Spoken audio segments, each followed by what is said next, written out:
சிவகங்கை தொகுதி அதிமுக வேட்பாளரான பனங்குடி சேவியர் தாஸ் தீவிர வாக்கு சேகரிப்பில் ஈடுபட்டார். குறிப்பாக கட்சி நிர்வாகிகளுடன் சேர்ந்து பொதுமக்களை நேரில் சந்தித்து அவர் வாக்கு சேகரித்தார்.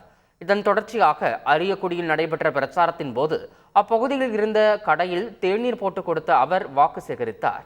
வேட்பாளரின் இச்செயல் அப்பகுதி மக்களிடையே வரவேற்பை பெற்றுள்ளது.